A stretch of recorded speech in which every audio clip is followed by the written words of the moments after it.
Happy Valentine's Day to you. Now, while many people might think of Cupid shooting arrows or some pagan origin to the story of Valentine's Day, I assure you that Valentine's Day takes its name after a Christian saint that we call Saint Valentine.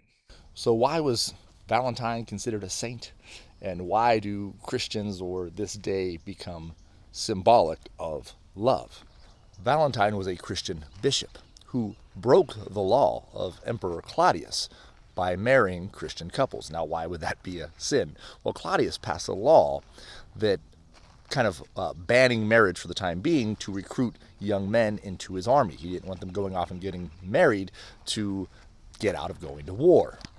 At this time, only single men could be drafted into the army, and so Claudius wanted more men to go and fight. Now, to the Romans, they didn't care if one was sexual or promiscuous before marriage. They just didn't want you to get married so that you go and fight for Rome.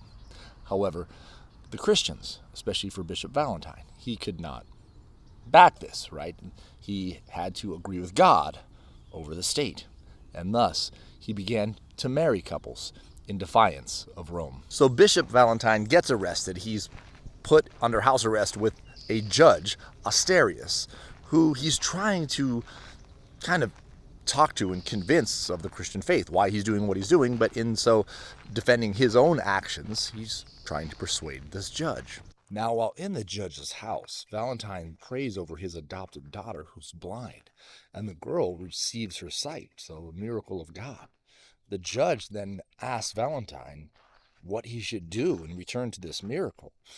Valentine tells him that he should destroy all the idols around his house, that he should fast for 3 days, and receive the Christian rite of baptism. So the judge does what Valentine says and destroys his idols, fasts, prays, and he and his entire 40-member household, family, servants, everyone, is baptized into the faith. Now, the story could have had a great and happy ending if it ended there, but pagan Romans don't like happy endings. Valentine continues to marry people and preach the gospel. This lands him in hot water again. He ends up at the Emperor Claudius himself's door or court.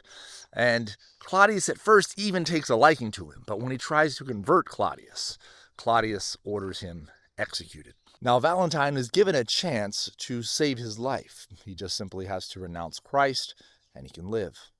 He doesn't renounce Christ. And on February 14th, 269, he is beaten and then beheaded for his faith. Now, the story could be just sad if it ended there, but while in prison prior to his death, Valentine wrote a letter to the girl that he had healed of blindness, the adopted daughter of the judge.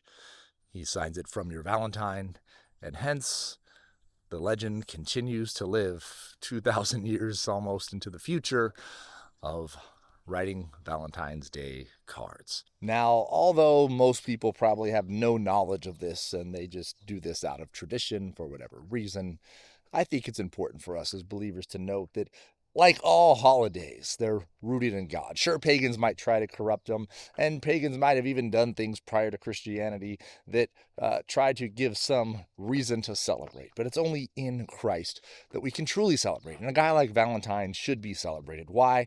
Because he recognized God as king. His commandments overrode the overreach of Rome.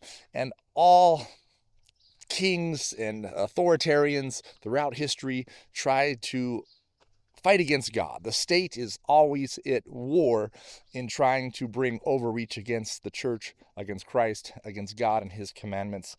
And ultimately, we have to be faithful over culture, over the world, over what may even come in our own country. Certain practices and dictates that may be against the faith. Let us hold true as Valentine did. And let us remember a man that truly stood for love and not war, way prior to that slogan being coined. Have a blessed day.